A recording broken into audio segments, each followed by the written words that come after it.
By the fire's glow, the truth is always revealed. Welcome to the Fireside Casebook. The rain in Loch Dhu did not fall, it attacked. It drove in sideways from the Atlantic, propelled by a wind that shrieked like a tormented banshee around the eaves of the small police station, seeking out cracks in the window frames with vindictive persistence.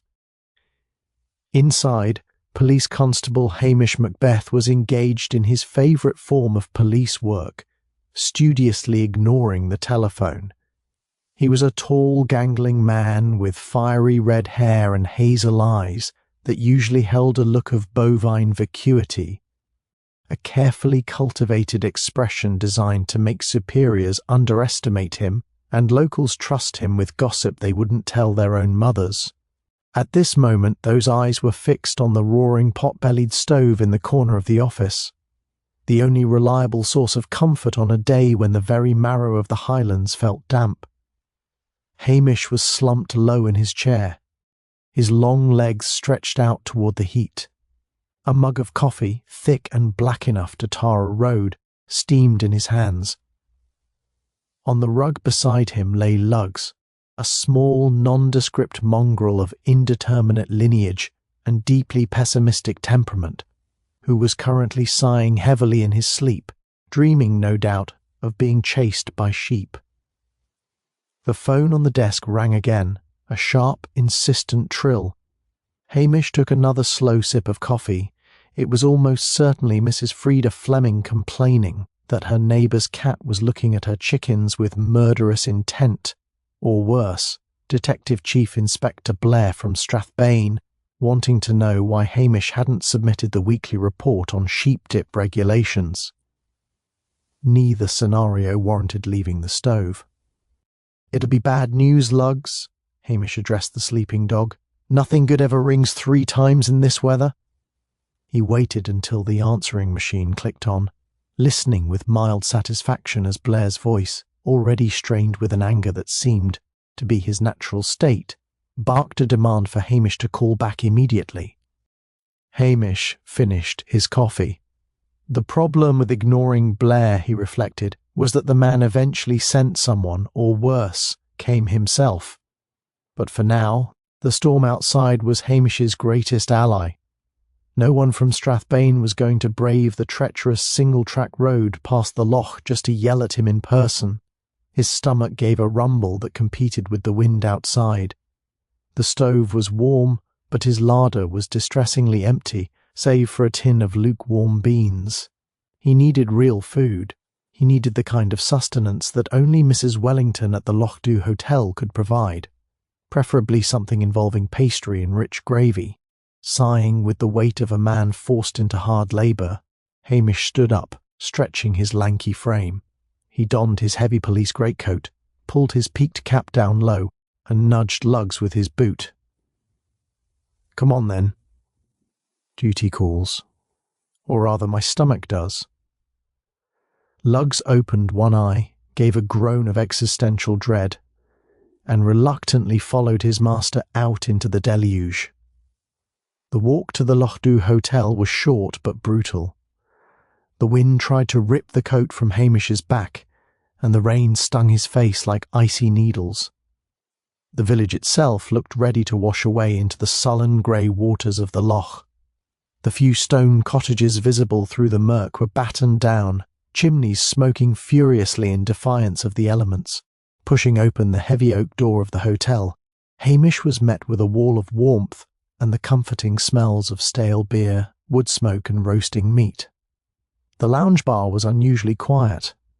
Usually at this time of day, there would be a few fishermen nursing pints and complaining about the EU quotas. Today, however, the atmosphere was tense. Mr. Patel, who ran the village shop, was polishing a glass with nervous energy behind the bar. In the far corner, the Curry sisters, Nessie and Jessie, identical twin spinsters with a terrifying capacity for gossip, were huddled over their sherries, their eyes darting toward the fireplace.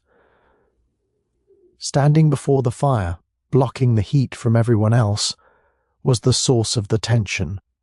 He was a man in his late 40s, dressed in clothing that fairly screamed, expensive urbanite trying too hard, brand new tweed that had never seen a thorny bush, and designer Wellington boots that looked ridiculously pristine. He had a loud, braying voice that cut through the quiet room like a chainsaw. This was Crispin Albright, the Sassenach. Hamish had heard the rumblings, of course. In Lochdu, news travelled faster than the wind. Albright was a London architect who had recently purchased the derelict Croft that used to belong to old man Ferguson way out on the headland. Ferguson had died 3 years ago, leaving behind a tumble-down shack and acres of boggy sheep grazing land.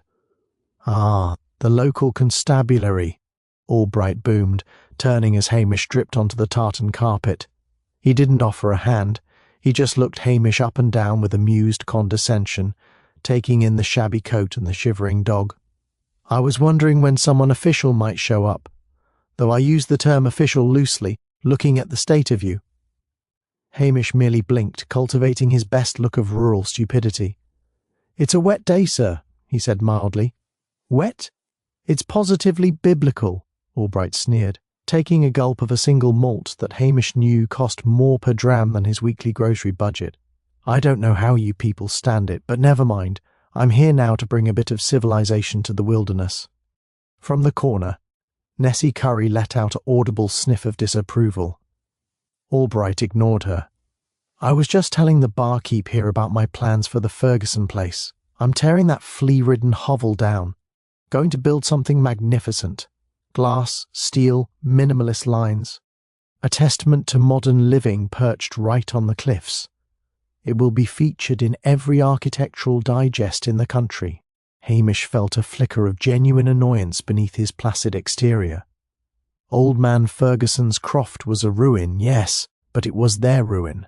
It was part of the landscape, built from the very stone it stood upon. Replacing it with a glass box felt like an affront to the sullen majesty of the loch. "That sounds very modern, sir," Hamish said, moving toward the bar. "Mr. Patel, a coffee, please, and perhaps a steak pie if Mrs. Wellington has one handy." "Modern is exactly the point, officer," Albright continued, oblivious to the temperature dropping in the room faster than it was outside. "This place is stuck in the Dark Ages. You locals, you wallow in nostalgia. You need someone with vision, and frankly, someone with money, to drag you into the 21st century. He turned his back to the room again, hogging the fire.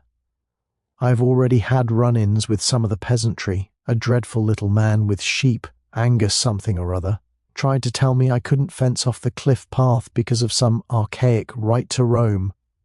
I soon sent him packing with a flea in his ear, I can tell you. Told him if I saw his filthy sheep on my land again, I'd turn them into scatter cushions." Hamish accepted the coffee and the steaming pie from Mr. Patel. The news about Angus the seer was worrying. Angus had a temper as black as the peat he burned, and he held grudges with the tenacity of a terrier. Insulting Angus's sheep was akin to insulting his children. Albright was making enemies fast. He was rich, arrogant, loud, and English. The 4 horsemen of the apocalypse as far as Lochdu was concerned. As Hamish dug his fork into the flaky pastry of the pie, listening to the rain hammer against the hotel windows, he couldn't help but think that Mr. Crispin Albright was going to find the Highlands a very difficult place to civilize. He just hoped the man didn't cause too much paperwork before he inevitably gave up and fled back to London.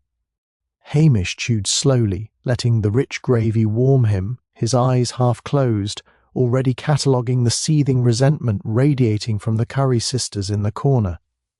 The piece of Lochdu was definitely splintering. Hamish had just managed to get his boots off. He had returned to the police station, his stomach pleasantly heavy with Mrs. Wellington's steak pie, and was in the process of steam-drying lugs with a frayed towel. The stove was clicking contentedly as it cooled, and Hamish was eyeing his bed with the sort of romantic longing most men reserve for film stars. The piece lasted exactly 4 minutes.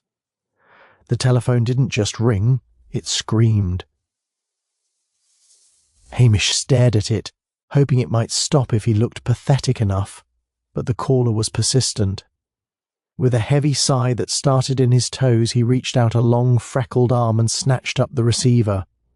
"Loch de Police," he droned, his voice thick with a feigned sleepiness. "Hamish. Hamish, you must come at once. It's the Sassenach, the architect Manny." It was Archie McLean, the local poacher, and his voice was pitched at a frequency usually reserved for seeing a ghost or a fishery warden. "Archie, what are you doing out at the Ferguson Croft in this weather? Looking for a stray sheep, no doubt?" Hamish asked dryly. He knew perfectly well Archie was likely checking salmon traps he wasn't supposed to have. "Never mind my business, Macbeth. I was taking the shortcut over the headland to avoid the wind, mind, and I saw him. He's in the bath, out in the middle of the field, and he's stone cold dead." Hamish rubbed his eyes. "Archie, have you been hitting the Mountain Dew again?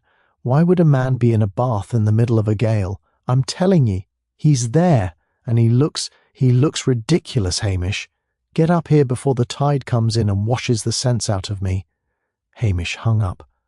He looked at Lugs. Lugs looked at the door, then back at the stove, and let out a soft, mournful whimper. "I know, Lugs, I know. The man couldn't even have the decency to die on a Tuesday when it was sunny." 10 minutes later, Hamish's Land Rover was bouncing violently over the rutted track leading to the headland. The rain was now a relentless grey curtain, turning the world into a muddy soup. As he rounded the final bend toward the old Ferguson Croft, the sight that met him was indeed bizarre. Amidst the ruins of the old stone cottage and a stack of modern steel beams sat a massive gleaming white object. It was a freestanding, egg-shaped designer bathtub, carved from what looked like solid Carrara marble. It was an imported monstrosity that Crispin Albright had clearly intended for his minimalist masterpiece. At the moment, however, it was sitting in a bed of churned-up peat, half filled with rainwater, and sticking out of the water were 2 legs, clad in expensive silk socks and those brand-new designer Wellington boots. Hamish climbed out of the Land Rover, his coat instantly soaked. Archie McLean was hovering near a pile of timber, looking white-faced and clutching a suspicious-looking burlap sack. "I didn't touch a thing, Hamish. I saw the boots and I thought he was just... well, I don't know what I thought, but he's no breathing." Hamish approached the tub. He looked like a man who had been asked to inspect a particularly boring drain, but his hazel eyes were darting everywhere. Crispin Albright was slumped face down in the marble tub. He was still wearing his tweed jacket, but he had a silk ascot tied around his neck that had floated upward, tangling with his ears. The water in the tub was a murky red, stained by a jagged wound at the back of his head. It looked as though he had tripped, hit his head on the rim of the tub, and drowned in 4 inches of Highland rain. It was a humiliating, clumsy death for a man who had spoken so loudly of civilization and modern lines. He looked like a fallen mannequin in an absurd garden display. Hamish leaned over, his knees creaking. He didn't touch the body yet.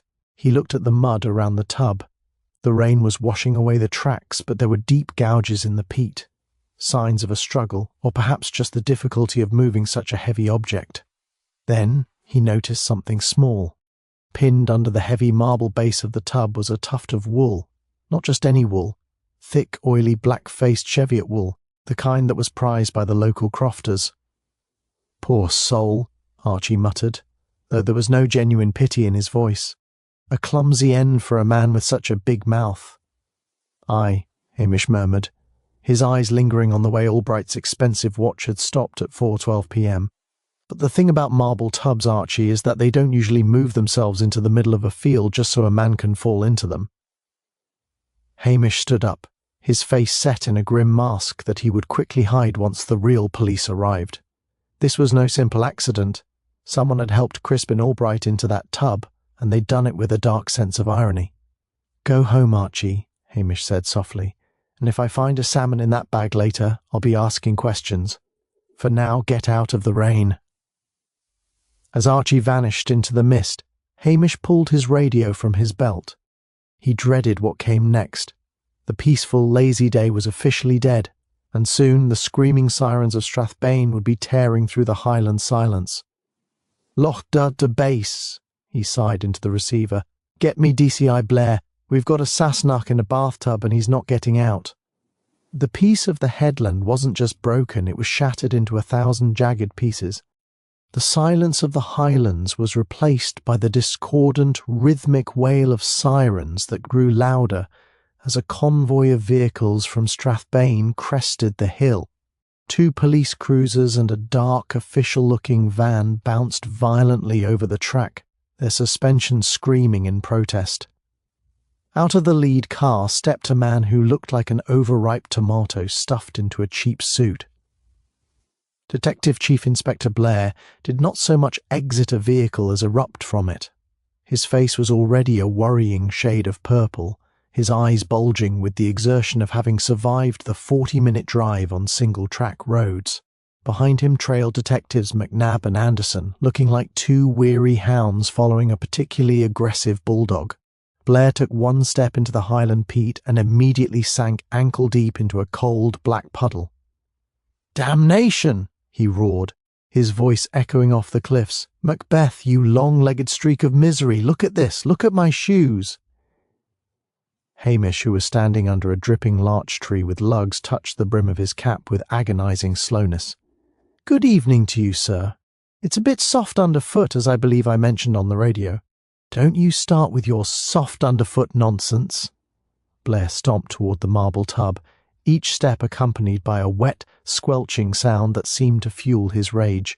He stopped at the edge of the scene and stared at the late Crispin Albright. "What in the name of the sweet king is this? Is he having a bath or a funeral?" "It's a designer tub, sir," Hamish said mildly, moving to stand a respectful distance away, mostly to avoid the spray of mud Blair was kicking up. "Mr. Albright was an architect. He was building a modern house here. I believe he was struck from behind and placed in the water." "You believe?" Blair sneered, turning his venomous gaze on Hamish. "You've been here an hour and all you've got is a belief." "I see a drunk Sassenach who tripped over his own expensive ego and cracked his skull on a piece of Italian rock. It's an accidental death, Macbeth. A clumsy, embarrassing accident." "The tub is 300 yards from the nearest plumbing, sir," Hamish pointed out softly. "And it's sitting on a bed of fresh gouges. It didn't walk here itself. And then there's the wool." "The wool? The wool!" Blair threw his hands up, nearly hitting McNabb in the face. "We are in the middle of a sheep farm, you village idiot. There's wool on the grass, wool on the fences, probably wool in your thick ginger skull. I'm not here to discuss textiles. I'm here to close a case so I can get back to a city that has central heating and people who speak English." Blair leaned over the tub, his face inches from the victim's cold, wet cheek. "Albright, I knew the name, a troublemaker, always writing letters to the chief constable about local inefficiencies. Well, he's found the ultimate inefficiency now, hasn't he?" He let out a harsh, braying laugh that made Lugs growl low in his throat. "Sir," McNabb ventured, pointing at the silk ascot, "the tie is a bit tight, isn't it? Looks almost like it was used to pull him." "Shut up, McNabb," Blair barked. "He fell, he hit his head, the water did the rest. It's simple, it's clean, unlike this godforsaken bog." He turned back to Hamish, poking a thick finger into Hamish's chest. "Who found him? Tell me it wasn't one of your poaching cronies." Hamish hesitated. "Archie McLean was passing by, sir. He was looking for a lost lamb." "A lost lamb in a burlap sack with a tail?" "Don't lie to me, Macbeth." Blair's eyes gleamed with a predatory light. "McLean, the local thief. He probably tried to mug the Sassenach fought back, and McLean brained him with a rock. It's perfect. It's a robbery gone wrong." "Mr. Albright still has his gold watch, sir," Hamish noted, "and a wallet full of notes in his jacket." Blair's face twitched. Then McLean got spooked, panicked when he realized he'd killed a man of standing. "Anderson, get down to the village and pick up McLean. Tell him if he doesn't confess by nightfall, I'll personally ensure he's sharing a cell with someone who hasn't seen a woman in 20 years.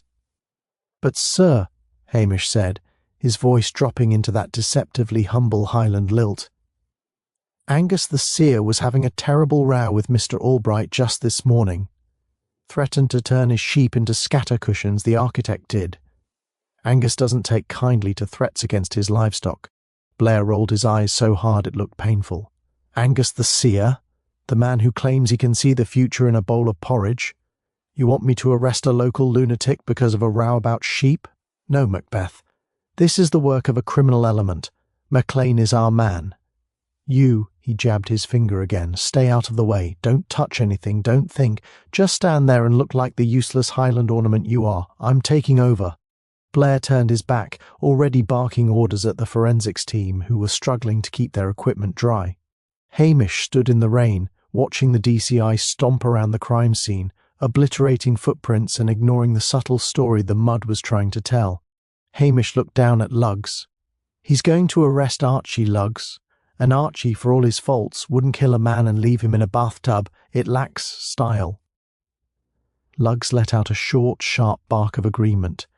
Hamish's mind was already moving, far faster than Blair's bluster. He needed to get to the village. He needed to hear what the wind was saying, and more importantly, what the people were whispering behind their closed doors. Blair could have the mud and the sirens. Hamish would take the tea and the secrets. As DCI Blair's voice continued to bounce off the rain-slicked rocks, Hamish Macbeth quietly signalled to Luggs. With the practiced stealth of a man who had spent years avoiding both work and creditors, Hamish slipped behind a cluster of gorse bushes and made his way back to the Land Rover. Blair was so occupied with threatening the forensic team that he wouldn't notice Hamish was gone for at least an hour. The village of Loch Dhu was huddled against the storm, its windows glowing with a wary amber light. Hamish didn't go back to the station. Instead, he parked the Land Rover behind the grocery shop and walked through the back alley to the post office. Mrs. Kennedy, the postmistress, was a woman whose ears were finely tuned to the frequency of local scandal. She was currently sorting the afternoon mail with a vigour that suggested she was trying to beat the letters into submission. "Dreadful weather, Mrs. Kennedy," Hamish said, leaning his elbows on the counter and looking like a man with nowhere to be and all day to get there. Mrs. Kennedy didn't look up. "It's a judgment, Macbeth. That's what it is. A judgment on that man and his glass boxes. Maybe," Hamish murmured. "Luggs and I were just thinking a cup of tea might help the thinking process. It's thirsty work watching the DCI stomp about in the mud." Mrs. Kennedy sighed, but she reached for the electric kettle. Hamish knew the ritual. You didn't ask for information in Loch Dhu, you waited for it to be offered alongside a biscuit. A few minutes later, a steaming mug and a slightly stale digestive appeared on the counter. "He was a nasty piece of work, that Albright," Mrs. Kennedy said, her voice dropping to a conspiratorial whisper. "Did you know he was receiving letters? Not just architectural plans, mind. Letters in plain white envelopes, hand-addressed, no return address. And every time one arrived, he'd come in here looking like he'd swallowed a wasp. Is that so?" Hamish nibbled the biscuit. "Local hand, would you say? Old-fashioned cursive, the kind they haven't taught in school since the war. And he was sending money out, Hamish, registered post, to a firm in Inverness called Heritage and Heirs. Sounds like lawyers to me." Hamish tucked that name away in the back of his mind. He was a man with a lot of enemies for someone who only arrived a month ago. "He was looking for the Ferguson silver," Mrs. Kennedy stated flatly. "That's what the village thinks. You know the story. Old man Ferguson was supposed to have a cache of Jacobite coins hidden under the floorboards. Albright didn't want to build a house, he wanted to dig up a fortune." Hamish nodded vaguely. The Ferguson silver was a local myth, usually trotted out to entertain tourists, but Albright was the kind of greedy man who might actually believe it. Leaving the post office, Hamish made his next stop at the back door of the Loch Dhu curry house. Mr. Patel was in the kitchen, the air thick with the scent of cumin and frying onions. "Officer Macbeth," Mr. Patel greeted him, handing him a warm vegetable samosa without being asked. "The big policeman from the city has been in. He shouted at my waiter because the water was too wet. A very stressed man." "That's Blair," Hamish said, leaning against the industrial fridge. "Tell me, Mr. Patel, did Albright eat here?" "Once," Mr. Patel said, his dark eyes narrowing. "He told me my korma was unauthentic and that he could get better in Chelsea for half the price. But that is not the interesting thing. He had a visitor here 3 nights ago. A woman. Not from the village. Very elegant, very cold. They argued. Argued about what? A map. They had a paper spread out between the plates. She called him a short-sighted fool. She said if he didn't find it soon, the deal was off. He told her to be patient, that the Highland hicks were easy to distract. Hamish felt a small prickle of interest. Highland hicks, he repeated softly. It was a common mistake for Sassenachs to make, confusing a slow pace of life with a slow wit. "And one more thing, Hamish," Mr. Patel added, as Hamish turned to leave. He was wearing a different watch then, a silver one. Not the gold one he had on today. He seemed very protective of it. Hamish stepped back out into the rain, his mind whirling. A secret map, a mysterious woman, and a dead man in a bathtub. It was a far cry from Blair's robbery gone wrong theory involving Archie MacLean. He looked toward the manse. He needed one more stop. If there was a moral dimension to this mess, or if someone had been seeking spiritual counsel for a guilty conscience, Mrs. MacArthur, the minister's wife, would know. She also made the best scones in the county, and Hamish's mooch was only half complete. As he walked, he noticed a black car parked near the pier, a sleek, expensive model that didn't belong in Loch Dhu. A woman was sitting in the driver's seat, staring out at the grey loch with a look of fixed, icy determination. Hamish didn't approach her. Not yet. He just tipped his cap to the empty air and kept walking. He had the distinct feeling that Crispin Albright's minimalist life had been crowded with very complicated secrets. Hamish was making his way toward the manse, his mind a sieve trying to catch the heavy flakes of gossip he'd gathered, when the purr of a well-tuned engine cut through the rhythmic drumming of the rain. A silver Volvo pulled up alongside him, splashing his trousers with a fresh layer of Highland grit. The window glided down to reveal the cool, aristocratic features of Priscilla Halberton Smythe.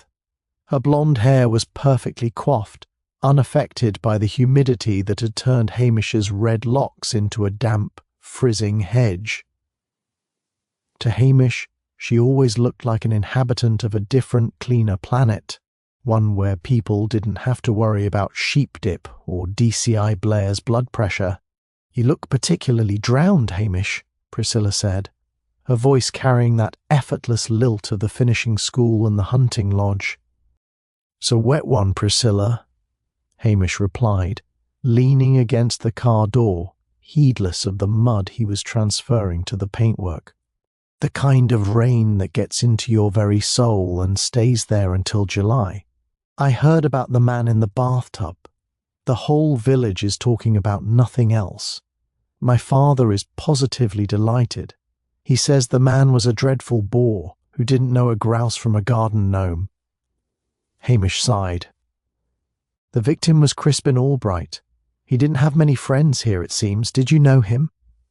Priscilla nodded, her expression turning thoughtful. "We met him at a dinner party in Strathbane last week. He was trying very hard, Hamish, you know the type. He spoke incessantly about his vision for the headland, but he was also asking very pointed questions about the old families in the area, specifically who had fallen on hard times and who might be holding on to things they didn't appreciate. Like the Ferguson silver?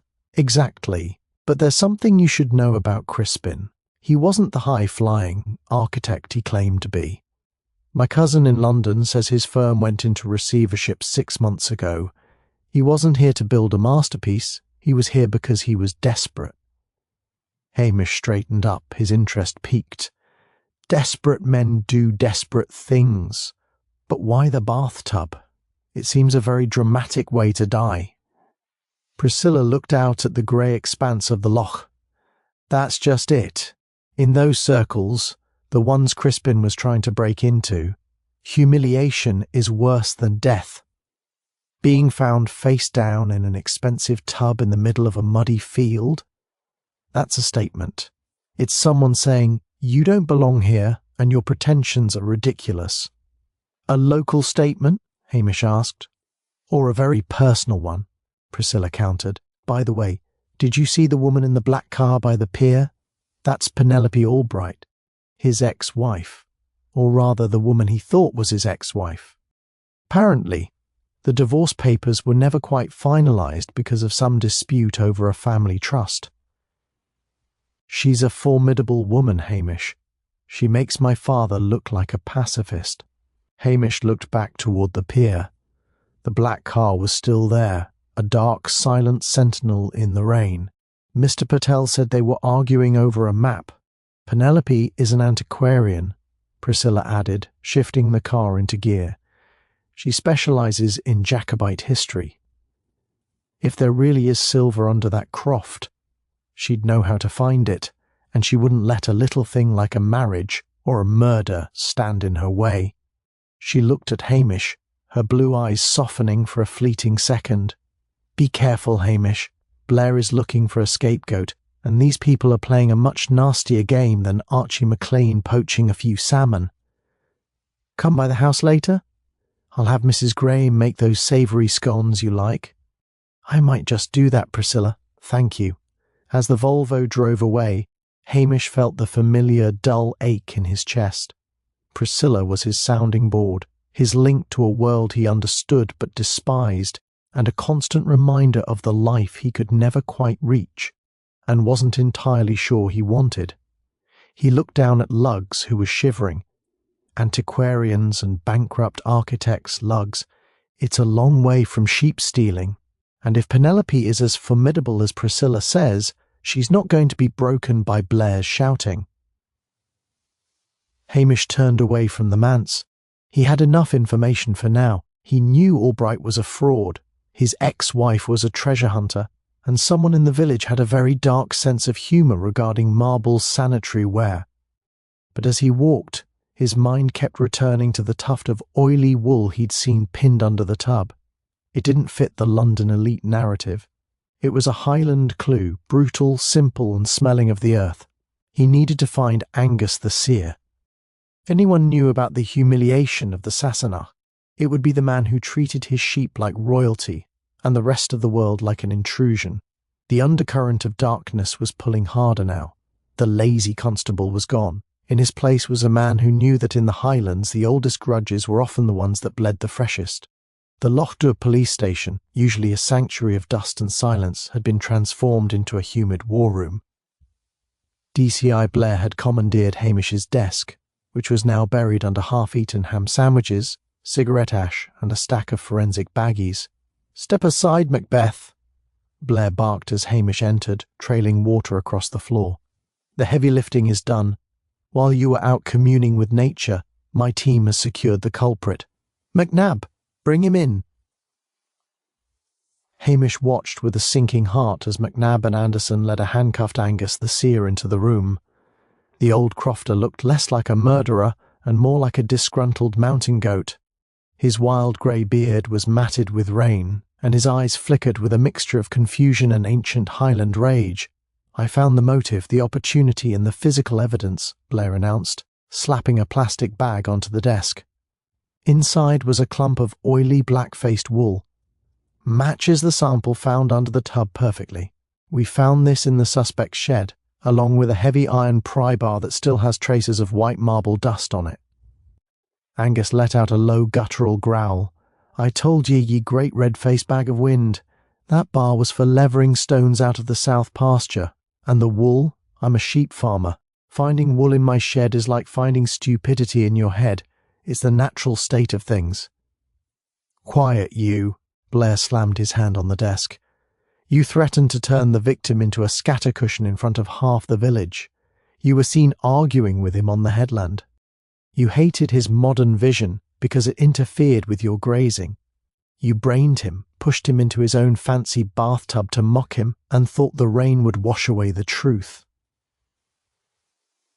Hamish drifted closer to the desk, his eyes fixed not on the wool in the bag, but on Angus's hands. They were gnarled, stained with peat and calloused, but they were also trembling with a rhythmic tremor. "It's a very neat case, sir," Hamish said softly, his voice a model of deceptive admiration. "Almost too neat. It's a wonder a man as clever as Angus would leave the murder weapon sitting in his shed right next to the door. He's a peasant, Macbeth. They're all arrogant and thick-skulled. Blair sneered. He thought he was protected by the code of the hills or some such nonsense. Aye, maybe, Hamish murmured. He reached out and lightly touched the bag containing the wool from the crime scene. Then he looked at Angus. Angus, when did you last shear the Cheviots? You know fine well, Macbeth, Angus snapped. Not for 3 months, not in this weather, I'm not a monster. Hamish turned to Blair. Sir, look at the wool under the tub again. It's oily, yes, but it's remarkably clean of kell, the natural debris and heather bits that a Highland sheep picks up in a storm. And look at the tips. Blair leaned in, squinting. What about them? They're cut clean, sir, not pulled. This isn't wool that was ripped out during a struggle between a man and a sheep owner. This is sheared wool. And more importantly, Hamish reached into his pocket and pulled out a small, clear vial containing a sample of the mud he'd surreptitiously scooped from near the tub earlier. The wool under the tub was dry on the inside. If Angus had dropped it during a fight in that deluge, it would be soaked through. This wool was placed under the marble base after the tub was moved, to ensure we found it. It was kept dry in someone's pocket or a bag until the deed was done. Blair's face went from purple to a mottled, sickly grey. So what? He used old wool. And the pry bar, sir, Hamish continued, his tone apologetic. Angus has a chronic tremor in his right hand. Has had it for years. It's why he can't hold a dram steady, let alone swing a 10-pound iron bar with enough precision to hit a man perfectly in the occipital bone without leaving secondary bruising. Whoever hit Mr. Albright was steady, strong, and very, very deliberate. He paused, letting the silence hang in the air, punctuated only by the ticking of the station clock. Furthermore, Hamish added, I noticed something when I was at the hotel. Mr. Albright's designer Wellington boots. They were brand new, but the soles were covered in a very specific yellow clay. There's no yellow clay on the headland, sir. The headland is all black peat and grey granite, but do you know where there is yellow clay? Down by the pier, where they've been digging the new foundations for the sea wall. Blair looked at the boots, then at Angus, then at Hamish. The realization that his perfect arrest was crumbling was visibly painful. You're saying Angus didn't do it? Blair hissed. I'm saying Angus is too lazy to plant evidence against himself, sir, Hamish said with a small private smile. And whoever did this didn't just want Mr. Albright dead. They wanted a local to take the fall. They wanted the investigation to stop at the first angry Highlander it stumbled over. Blair let out a string of curses that would have made a sailor blush. Fine, McNab, unlock the old goat. But if this is a wild goose chase, Macbeth, I'll have your badge for breakfast. As Angus was released, he paused by Hamish, giving him a curt, sharp nod. You're a nuisance, Macbeth, the seer grumbled, but you've got eyes in your head, I'll give you that. Hamish watched them leave. The red herring had been cleared away, but the darkness remained. The yellow clay by the pier, the ex-wife in the black car, and the map they had argued over, the pieces were beginning to shift. The murder wasn't a protest against modernity, it was a cold-blooded execution disguised as a village feud. Hamish escaped the police station with the practiced ease of a shadow slipping under a door. He could hear Blair in the back room, likely screaming at McNab for allowing Hamish to be right about the wool. It was a precarious time. Being right was often more dangerous than being wrong when dealing with the Strathbane police. He walked toward the pier, where the black car still sat like a dark, polished obsidian stone against the grey backdrop of the loch. As he approached, the driver's side window slid down. Penelope Albright didn't look like a grieving widow, or even a particularly annoyed ex-wife. She looked bored. Constable Macbeth, she said, her voice like expensive silk being dragged over gravel. I assume you're here to tell me my husband's death has been solved, and I can finally leave this damp little purgatory. Not quite, ma'am, Hamish said, leaning against a wooden piling. He pulled out a small tin and began to roll a cigarette with agonizing precision.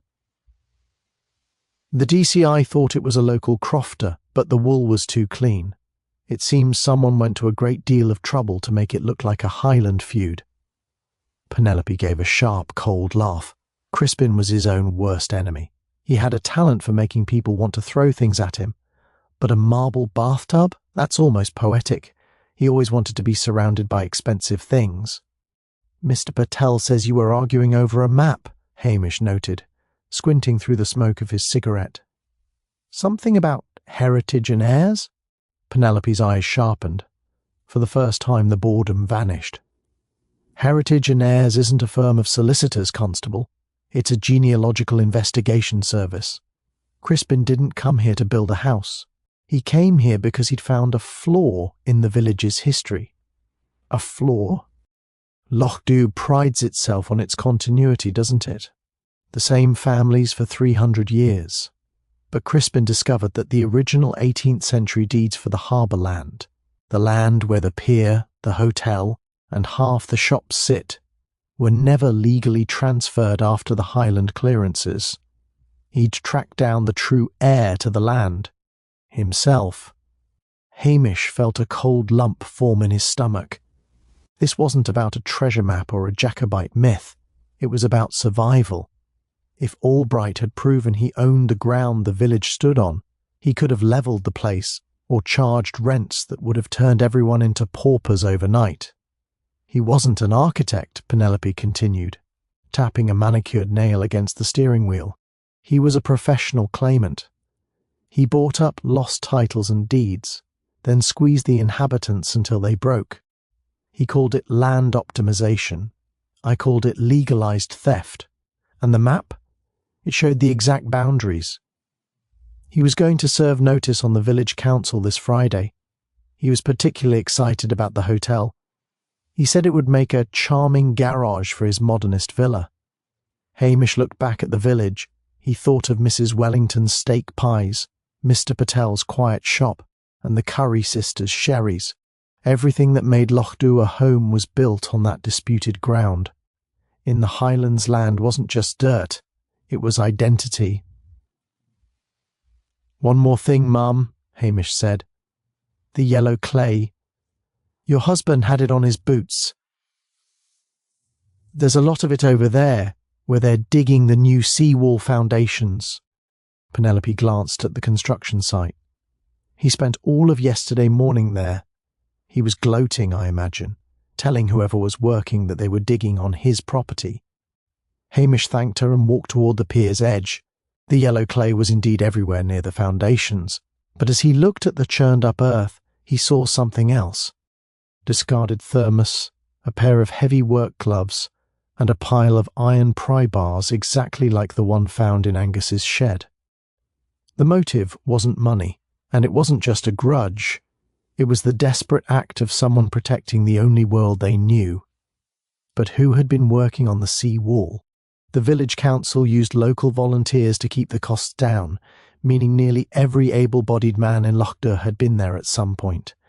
However, Hamish's mind returned to what Priscilla had said, the humiliation of the death. A marble tub. It was a specific, cruel irony. And then there was the wool, clean, sheared wool.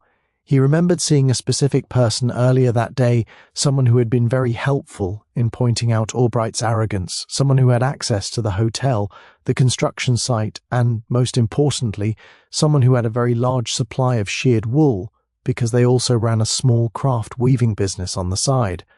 The invisible person who kept the village running. Hamish sighed, the sound lost in the wind. He didn't want this to be the answer. He liked the person in question, but in Loch Dubh, even the kindest heart could turn black if you threatened the stone and the heather. "Come on, Lugs," Hamish whispered. "We need to go and see about a sweater, a very specific hand-woven sweater." Hamish Macbeth did not look like a man about to spring a trap. As he walked into the Loch Dubh hotel for the second time that day, he looked like a man who had been thoroughly defeated by life, the weather, and his own incompetence.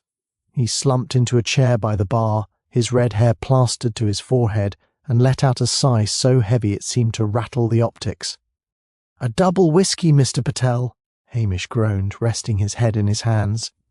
"And don't tell the DCI. He's in a state of grace, and not the holy kind."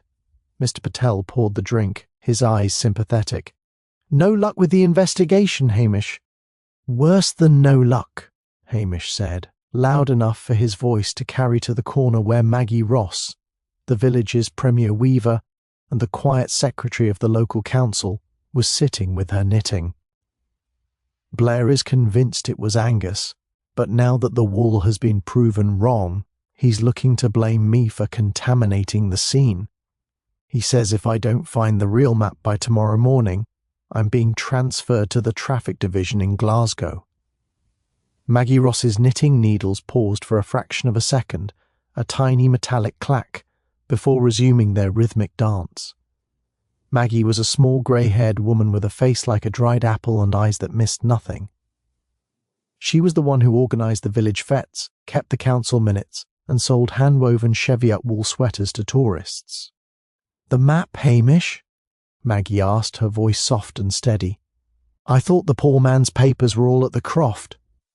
"That's the trouble, Maggie," Hamish said, taking a large gulp of the whisky and wincing. "His ex-wife, Penelope, says the real map, the one that proves the land claim over the hotel and the pier, isn't at the Croft at all. She says Crispin was a paranoid soul. He hid the original deeds and the boundary map in a waterproof canister inside the foundations of the new sea wall. He wanted to plant his claim in the very earth of Loch Dhu." The room went very still. Even the wind outside seemed to hold its breath. "The sea wall?" Mr. Patel asked. "But they are pouring the concrete tomorrow morning at dawn." "Exactly." Hamish slammed his glass down. "If the concrete goes in, those papers are lost forever. The village is saved, but my career is over. Blair needs those papers to prove the motive. He's ordered me to go down there tonight with a shovel and dig until I find that canister. In this weather, I'll likely catch my death of cold before I find a scrap of paper." "It's a long wall, Hamish," Maggie noted, her eyes fixed on a dropped stitch. "Where would he have put it?" "Somewhere near the yellow clay section, I suppose," Hamish grumbled, standing up and swaying slightly to sell the distraught act. "I've got to go and get the heavy spade from the station. I'll be there around midnight once the tide is out. If I'm not back by morning, tell Mrs. Wellington to keep my tab open for my wake." He whistled for lugs and trudged out into the rain, his shoulders hunched. He knew the bait was laid. To anyone else, his words were the ramblings of a desperate, lazy policeman. But to someone who had killed to protect Loch Dhu, those papers were a ticking time bomb. If the deeds existed, Albright's death was for nothing. The claim would pass to his wife, and the village would still be razed. The invisible killer would have no choice. They couldn't risk the concrete burying the truth. They had to ensure those papers vanished for good before Hamish or anyone else could recover them. Back at the police station, Hamish didn't grab a spade. Instead, he made a very quiet, very official phone call to Priscilla Halberton Smythe. "Priscilla, it's Hamish. I need a favour. I need you to drive your Volvo down to the pier road, but keep the lights off. I need a witness who isn't a policeman. And bring a thermos of coffee. It's going to be a long, cold night." "You've found them, haven't you?" Priscilla asked, her voice sharp with excitement. "Found a way to make them find me," Hamish replied. He then turned to the evidence locker. He took out a heavy iron pry bar, not the one from Angus's shed, but a similar one he'd borrowed from the construction site. He also grabbed a small waterproof plastic tube. Inside, he didn't put a map. He put a page torn from a local grocery circular advertising a sale on tinned peas. "The vanity of the criminal lugs," Hamish whispered as he checked his torch. "They always think they're the only ones who care enough to do what's necessary. They forget that even a lazy dog will bite if you try to take his bone." He headed out into the dark. The trap was set. Now, all he had to do was sit in the mud and wait for the invisible protector of Loch Dhu to step into the light.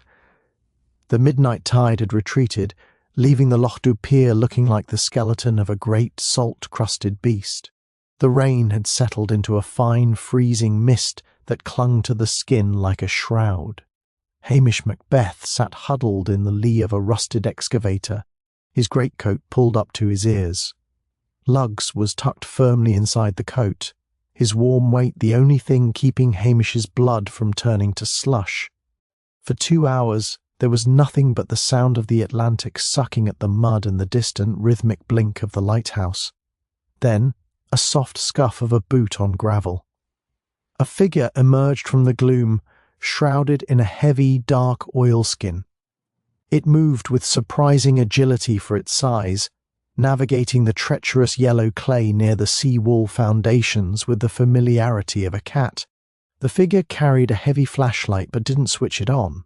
Instead, it used a long iron rod to poke and probe at the churned-up earth. Hamish waited until the figure reached the spot where he had planted the fake canister. As the person knelt and began to claw at the mud with gloved hands, Hamish stood up. "It's a cold night for gardening, Maggie," he said softly. The figure stiffened. The flashlight snapped on, the beam swinging wildly before settling on Hamish's face.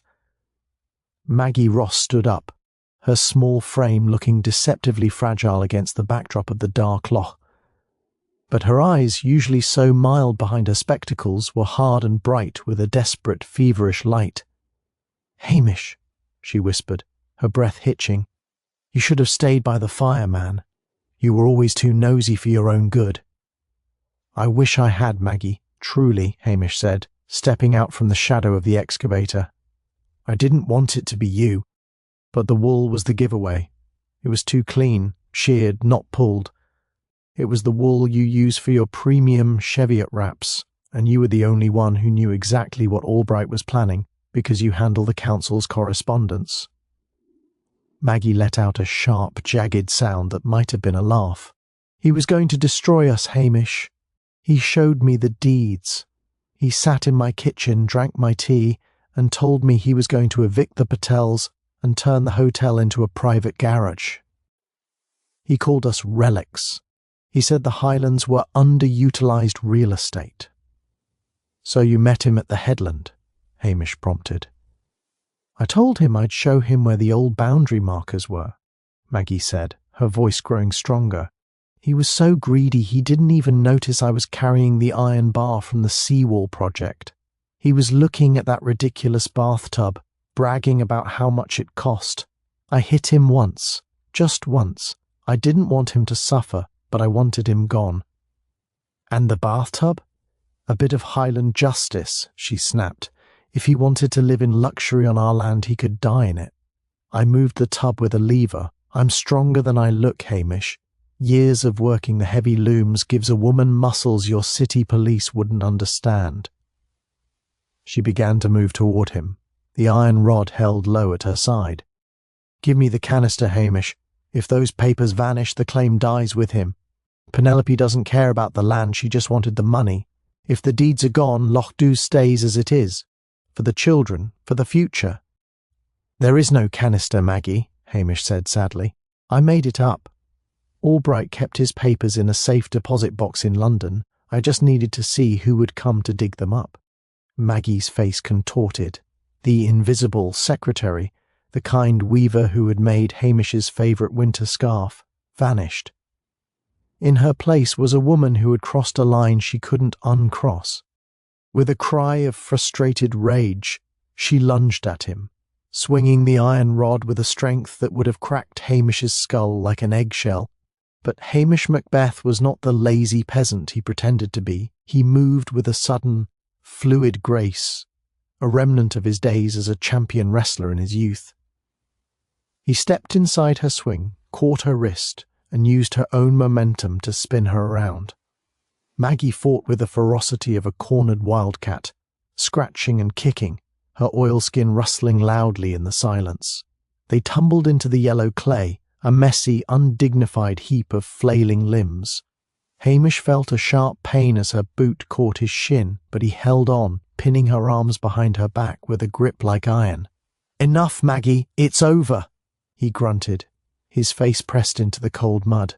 Lugs was barking furiously, circles of frantic energy around the struggling pair. Finally, the fight went out of her. Maggie slumped into the mire, sobbing not for herself, but for the village.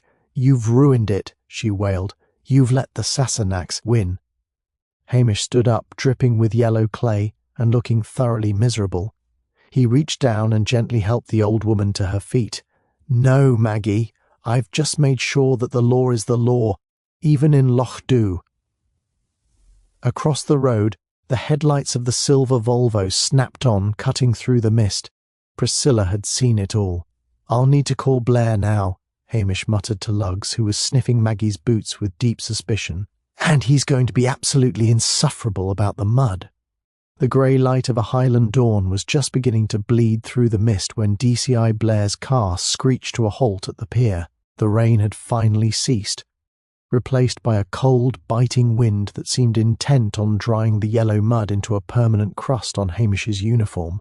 Hamish was sitting on the bumper of the Land Rover, a thermal blanket wrapped around a shivering, silent Maggie Ross. Priscilla Halberton Smythe stood nearby, looking remarkably elegant despite the hour, holding a thermos of coffee like a sacred relic. Blair exploded from his car, his face a shade of magenta that suggested an imminent medical event. "Macbeth, what is the meaning of this? I'm told you've arrested the village weaver. Have you completely lost what little remains of your mind?" Hamish stood up slowly, his knees popping like small pistol shots. He adopted his most vacant hangdog expression, letting his jaw drop just a fraction. "Ah, sir, I'm glad you're here. It's been a bit of a muddle, really." "A muddle?" Blair roared, stomping toward them. "You've got a respected local woman in handcuffs. The chief constable will have my head on a platter." "That's just it, sir," Hamish said, his voice dropping to a humble, admiring whisper. "I was just following your lead. Remember what you said at the station about the physical evidence and the local element?" Blair blinked, his rage momentarily derailed by the scent of a compliment. Well, yes, I did say the local element was key." "Exactly, sir. Your brilliant insight about the iron pry bar, the way you noticed it was a construction tool. Well, it stayed with me. I was just wandering about down here feeling a bit sorry for myself because I couldn't keep up with your fast-paced city methods when I saw Mrs. Ross. She was trying to dispose of the real murder weapon, the one you predicted would be near the sea wall." Hamish didn't mention the fake canister or the trap. He made it sound as though he had stumbled into the solution through sheer bovine luck, guided by the luminous North Star of Blair's intellect. "She confessed, sir," Hamish continued, leaning in as if sharing a secret. "Everything you suspected about a conspiracy of silence in the village, you were right. She killed him to protect the land. If it hadn't been for your pressure on the suspects earlier, she never would have panicked and come down here tonight." Blair straightened his tie, his chest expanding like a pufferfish. "I see. Yes, panic. It's a classic psychological response to my interrogation style. I knew if I squeezed the village hard enough, the rot would surface." "It was a masterclass, sir," Priscilla added, her voice smooth as cream. She caught Hamish's eye for a fleeting second, a glint of shared mischief passing between them. "Hamish was just saying how he'd never have thought to look at the construction site if you hadn't mentioned the industrial nature of the wound." Blair beamed. The purple hue of his face faded into a self-satisfied pink. "Well, Macbeth, I suppose even a broken clock is right twice a day. You did well to call me immediately. I'll take it from here. McNab, get the statement started. I want the press in Strathbane to have the full story of how I cracked the bathtub butcher case by breakfast." "And the report, sir?" Hamish asked hopefully. "You'll be writing the official commendations?" "Don't worry, Macbeth," Blair said, already ushering a broken Maggie Ross toward his car. "I'll make sure the chief knows you were present. I'll describe you as an obedient assistant. That should keep you in your little police station for another decade without anyone bothering to promote you." "Thank you, sir. That's all I've ever wanted," Hamish said, looking down at his muddy boots to hide his smile. As the Strathbane convoy departed, sirens silent now as if in respect for Blair's newfound glory, the pier returned to its natural state of quiet desolation. Priscilla walked over to Hamish, handing him a fresh cup of coffee. "You're a very wicked man, Hamish Macbeth," she said. "You let that buffoon take all the credit for your hard work." "Credit is a dangerous thing, Priscilla," Hamish replied, watching the taillights vanish over the hill. "Credit leads to medals. Medals lead to promotions. And promotions lead to a desk in a concrete building where the air smells of exhaust fumes and the tea is made by a machine. Here, I have the lock, I have lugs, and I have the occasional steak pie. I'd say I got the better end of the bargain. But poor Maggie, Priscilla sighed. The village will never be the same. No, Hamish said, his hazel eyes turning dark and reflective like the water of the loch. Loch Dhu has a long memory for its own. They'll forgive her the murder eventually. They might even build a monument to her in their hearts. But for now, justice has been served, the city way and the Highland way. He whistled for Lugs, who emerged from the Land Rover looking refreshed. Come on, Lugs, let's go home. I believe I have a tin of sausages and a very warm stove waiting for us. The following morning, Loch Dhu looked as though it had been scrubbed clean by a giant's hand. The sky was a pale, fragile blue, and the loch was as still as a sheet of glass, reflecting the snow-dusted peaks of the mountains with startling clarity. The violent winds of the previous night were now merely a memory, leaving only a few scattered branches and a lingering scent of salt and damp earth in the air. In the police station, the pot-bellied stove was once again roaring. Hamish Macbeth was back in his favourite chair, his long legs stretched out, watching a large pot of stew simmer on the iron top. The aroma of beef, onions and heavy Highland potatoes filled the room, a scent that Hamish found far more comforting than the sterile lemony smell of the station house in Strathbane. Lugs was stretched out in a patch of weak sunlight that had found its way through the window, twitching an ear occasionally at the sound of the bubbling pot. The front door creaked open, admitting a blast of cold air and Archie McLean. The poacher looked considerably more cheerful than he had when he was being hauled in by DCI Blair. He was carrying a newspaper under one arm and a parcel wrapped in damp brown paper under the other. "Morning, Hamish," Archie said, nodding toward the stove. "Smells like you're actually working for once." "I'm multitasking, Archie," Hamish replied without moving a muscle. "I'm waiting for the post, waiting for the stew, and waiting for you to tell me why you're in my station without being in handcuffs." Archie grinned, tossing the newspaper onto Hamish's lap. "Have you seen the Strathbane Gazette? You're famous, Macbeth, or at least your shadow is." Hamish opened the paper.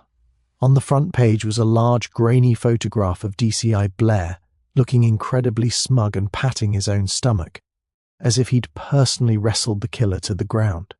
The headline screamed, "City Detective Cracks Highland Murder, Bathtub Butcher Behind Bars." The article went on at length about Blair's intuitive grasp of the local criminal psyche and his tireless pursuit of justice through the treacherous Highland terrain. Toward the very end, in a paragraph that looked as though it had been squeezed in as an afterthought, it mentioned that a local constable provided minor logistical support.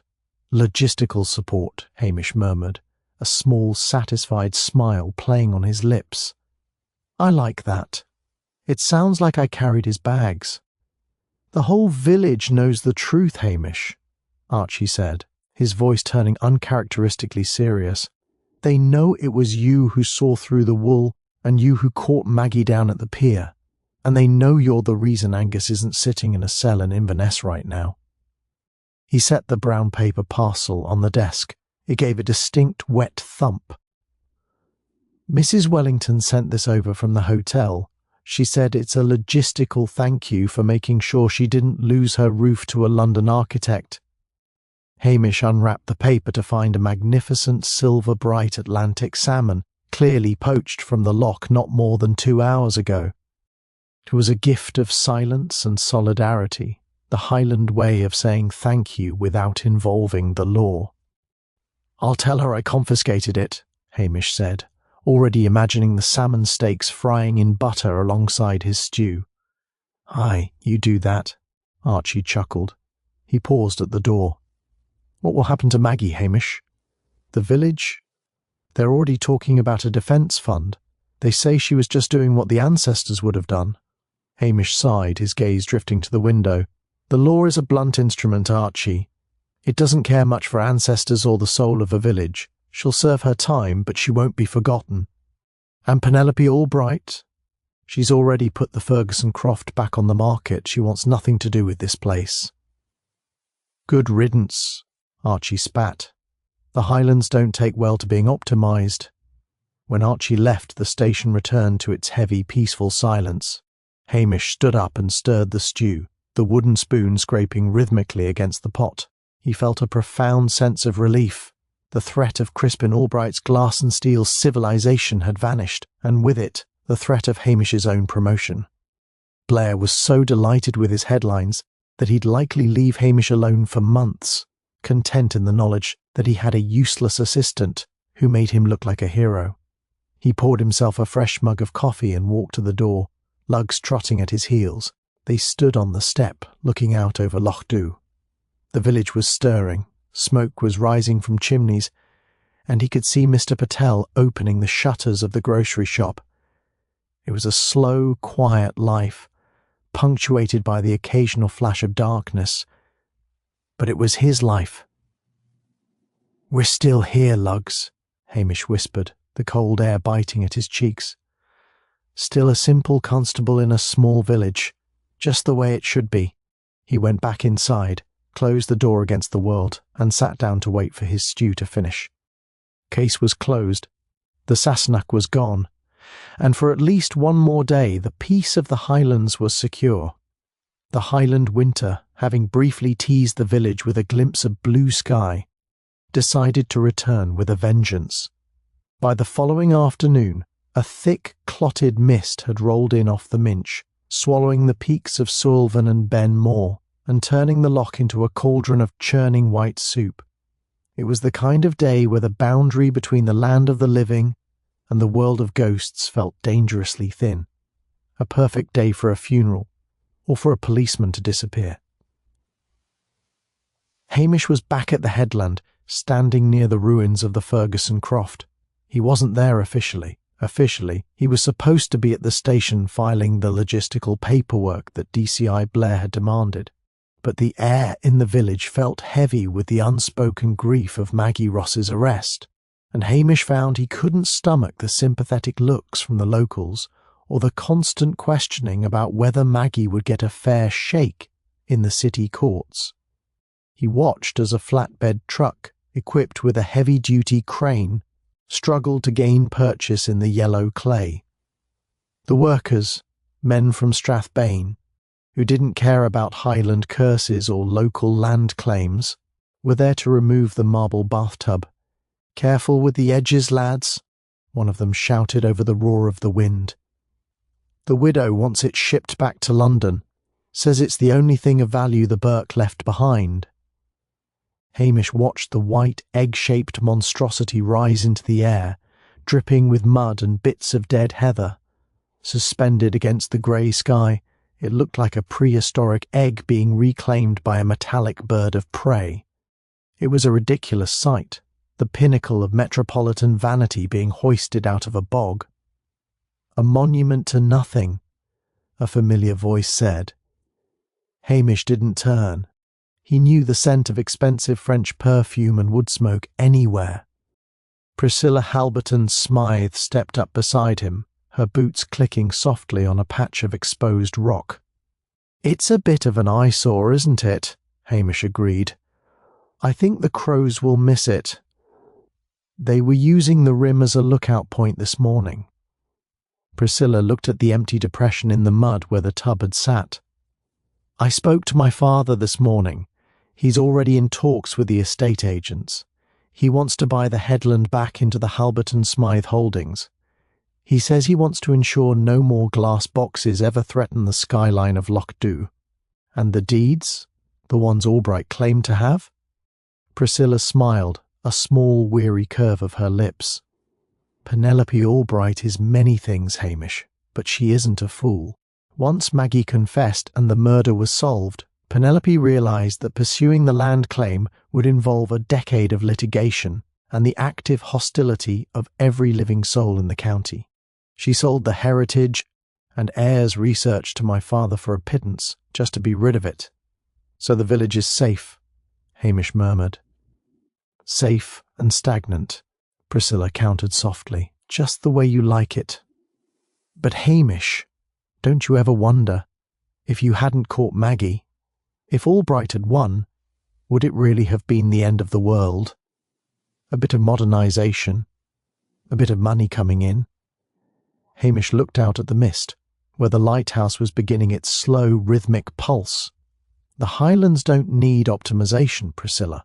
We have enough of that in the world. We need places where time moves like treacle, and where a man can be judged by the quality of his character rather than the lines of his house. Maggie was wrong to kill, but she was right to love the stone and the water more than the steel. They stood in silence for a long moment, the only sound the rattling of the crane's chains and the distant cry of a gull. The Sassenach intrusion was over, but the cost had been high. The village had lost its weaver, and Hamish had lost another layer of his illusions about the simplicity of rural life. "I have to go," Priscilla said finally, touching his arm.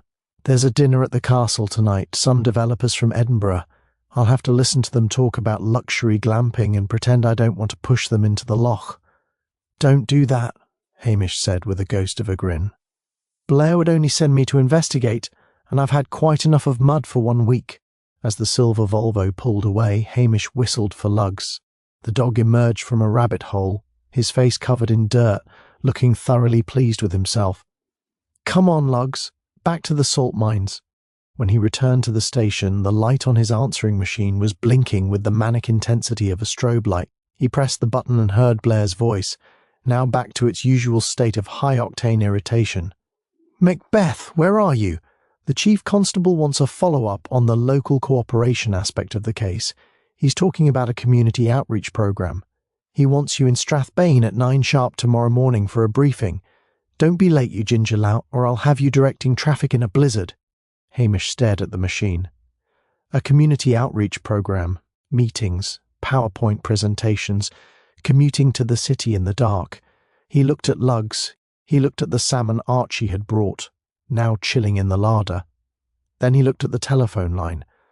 With a movement so slow and deliberate it was almost a ritual, Hamish reached behind the desk and unplugged the phone line from the wall. Then he took the official daily logbook, opened it to the current date, and wrote in his neat looping script, "Station maintenance and perimeter check of the Upper Glens. Heavy snow predicted. Communication lines disrupted by local weather conditions. Will resume duties once the roads are cleared." He closed the book with a satisfying thud. He was a man of the Highlands after all, and if the weather decided he was snowed in at the station with a salmon and a pot of stew, who was he to argue with Providence? Lugs jumped up onto the rug, settling in for a long winter's nap. Hamish sat back, picked up an old book of Gaelic poetry, and let the silence of Loch Dhu wrap around him like a familiar well-worn coat.